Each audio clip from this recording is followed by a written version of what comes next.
Years ago, my girlfriend and I, both teachers, used to take a group of kids camping each June. It was a highlight of the year, filled with laughter, stories, and the great outdoors. But one trip changed everything, turning our annual adventure into a nightmare we'd never forget. We had this tradition of telling campfire stories, and being in an area known for sightings of the Jersey Devil, our tales usually revolved around that. The kids loved getting scared, their eyes wide with a mix of fear and excitement, as we spun tales of the mysterious creature that roamed the woods around us. It was our 5th annual trip, and up to that point, everything had always gone smoothly. On the last night, after a round of stories that had the kids clinging to every word, they drifted off to sleep in the giant 12-person tent we'd set up. My girlfriend and I stayed up, lounging in our beach chairs by the dwindling campfire. Our new puppy tied to the tent on a long lead was dozing off next to us. Suddenly, the logs in the fire collapsed, casting us into near darkness. At the same moment, our propane torch on the picnic table dimmed, as if something was draining the light away from our sight. It was eerie, the way the darkness enveloped us so quickly. That's when our puppy started to growl low and menacing. Every hair on her back stood up, and she was fixated on something in the darkness. Her growl turned into a snarl, and she bared her teeth towards the lake, her body tense and ready to bolt. From the lake's edge, about 20 yards away, a large figure emerged. My first thought was that it was a person, maybe another camper, but then it moved in a way that was all wrong.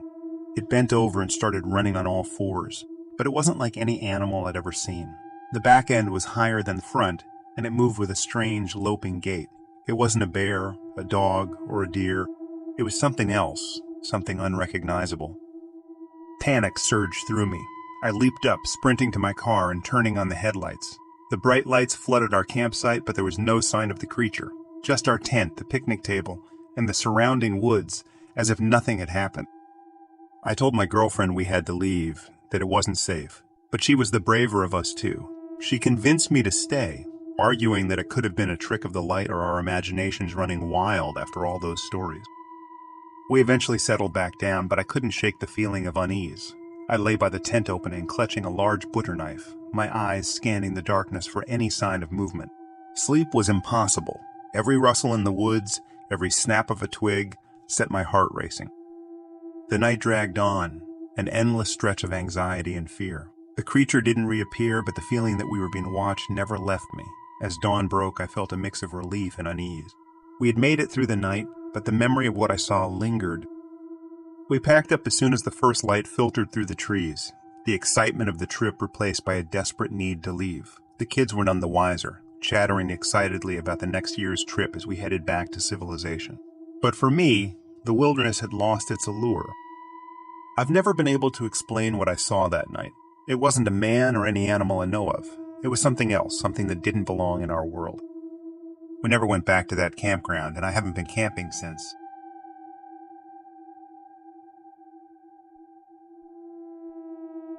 I've had my fair share of outdoor adventures, but nothing compares to the harrowing experience I had while camping alone in Northeast Ohio. It's a tale that still haunts me, a night that turned from peaceful solitude to a fight for survival. I'd chosen a remote spot for my 3-night camping trip, seeking the kind of tranquility you can only find deep in the wilderness. The area was known for its natural beauty, nestled in a thickly wooded part of the state. My campsite was a small clearing, surrounded by dense forest, with a view of the starlit sky unmarred by city lights. The first 2 nights were blissful. I'd spent my days hiking and exploring, and my evenings by the campfire, lost in thoughts and the crackling of the flames. On the 3rd night, everything changed. I woke up sometime past midnight. Nature called, and I unzipped my hammock, stepping out into the cool night air. The forest was silent, save for the occasional rustle of leaves and the gentle breeze. I walked about 10 feet from my hammock, my eyes adjusting to the darkness. That's when I saw it, a headlamp in the distance, piercing the darkness about 80 to 100 feet away from me. Its presence was jarring, an intrusion into my secluded haven. I watched, transfixed, as the light bobbed slightly. I could make out the silhouette of a person, occasionally standing up, then sitting down again. There was something unsettling about their movements, aimless and erratic. Adrenaline surged through me. I hurried back to my hammock, lacing up my boots and grabbing my hatchet. I had to know what the person was doing so close to my campsite in the middle of the night. Keeping low, I circled to the right of my campsite, using the trees for cover. The forest floor was a carpet of leaves and twigs, which I tread upon as quietly as I could. I had barely covered 50 yards when another headlamp caught my attention. This one was closer, its beam slicing through the darkness. My heart pounded in my chest as I dropped to the ground, covering myself with leaves and debris. The second person was moving unpredictably, their light weaving through the trees. I lay there holding my breath as the person passed disturbingly close. I could hear the crunch of their footsteps, the rustling of their clothing. They stopped no more than 10 feet from me. The faint glow of a cigarette illuminated their face for a moment, followed by the metallic sound of a beer can being tossed aside. After they moved on, I got up, determined to confront the first person. I crept closer, my every sense heightened. I could hear the faint ding of a cell phone receiving messages. Edging closer, I saw the light from their phone illuminating their face, casting eerie shadows. Just then, the person stood up and started walking directly towards my hammock. Panic set in. I was out in the open, vulnerable. I ducked behind a tree, watching them move with purpose towards my campsite. I circled back cautiously, my mind racing with possibilities. Were they thieves? Or maybe hunters? I stopped in my tracks when I heard the unmistakable sound of my tarp being torn. The beam of my flashlight flickered on and off in the distance as they ransacked my sight. I crouched in the underbrush, feeling a mix of anger and fear. I heard my mess kit clatter to the ground, their voices a low murmur. "He was just here," one of them said. "They were looking for me." I watched helplessly as they walked away with my gear. When dawn finally broke, I emerged from my hiding spot. My campsite was a scene of devastation. My hammock and tarp were in tatters, my backpack and rain gear gone. I felt a profound sense of violation, my sanctuary desecrated. I went to where I'd first seen the intruders. The first spot was littered with chew pouches, empty beer cans, and a lighter, the remnants of a night's revelry. The second spot was worse. A baggie of meth, a pile of cigarette butts, and disgustingly human waste with no toilet paper in sight. The realization hit me then. I'd been mere steps away from a potentially violent encounter. I packed what little remained of my belongings and headed back to civilization, my mind reeling. I reported the incident, but there was little hope of finding the perpetrators. They were ghosts in the wilderness, leaving behind only destruction and the remnants of their night.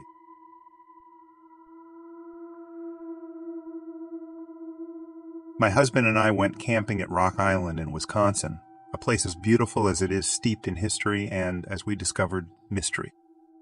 Rock Island is this secluded, almost untouched piece of nature. You can't just drive there. It requires a ferry ride to Washington Island and then another boat to Rock Island. The journey itself sets the tone for the isolation and raw beauty of the place. It's primitive, no modern facilities, just you and nature, which was exactly what we were looking for. The island has an eerie sense of history, with remnants of early settlers, including 3 separate cemeteries that bear silent testimony to the lives once lived there. During the day, these historic sites were fascinating to explore, but as night fell, they cast a somber shadow over the island. One clear night, the sky was a canvas of stars, so brilliant and vivid that it felt like a dream. We decided to make the most of it and go stargazing in a field about a quarter-mile from our campsite.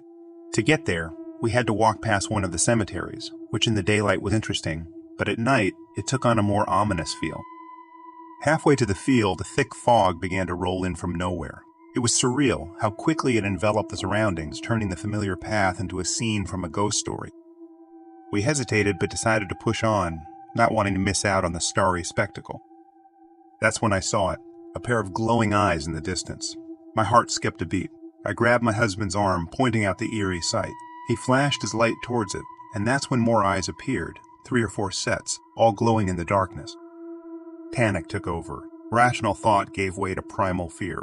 We didn't stick around to find out what was watching us. Our sprint back to the campsite was a blur of fear and adrenaline. As we ran, the fog seemed to swallow up the path behind us, and those glowing eyes. They followed. It felt like they were herding us, keeping us on a path we didn't choose. Our familiar trail seemed distorted, unfamiliar in the thickening mist. Panic surged as we realized we were lost. The campsite, our safe haven, was nowhere in sight. We kept moving, but every direction seemed wrong, every step taking us deeper into uncertainty. All the while, those eyes lingered at the edge of the fog, watching, unblinking. Every rustle in the underbrush sounded like a whisper, every snap of a twig like a warning. The natural noises of the night were twisted into something ominous. My mind raced with thoughts of what those eyes could belong to: animals, spirits of the past, or something else, something born from the depths of the island's untouched wilderness.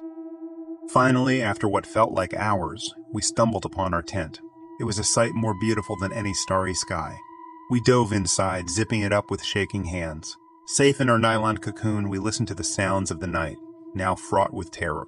The rustling seemed to circle the tent, a predator stalking its prey. I lay awake, every sound a potential threat.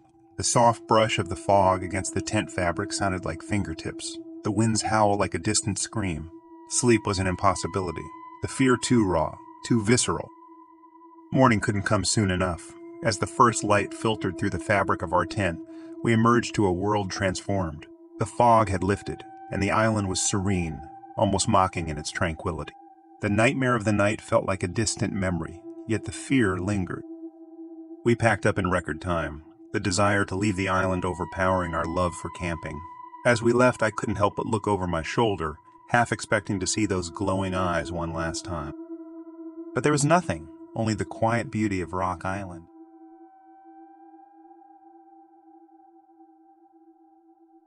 My family and I got lost in Grand Gulch, Utah.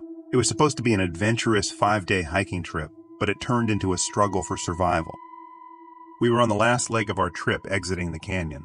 We knew the route out would be tricky, with only a faint trail leading back to civilization. But as we crested the rim, we realized we were way off course.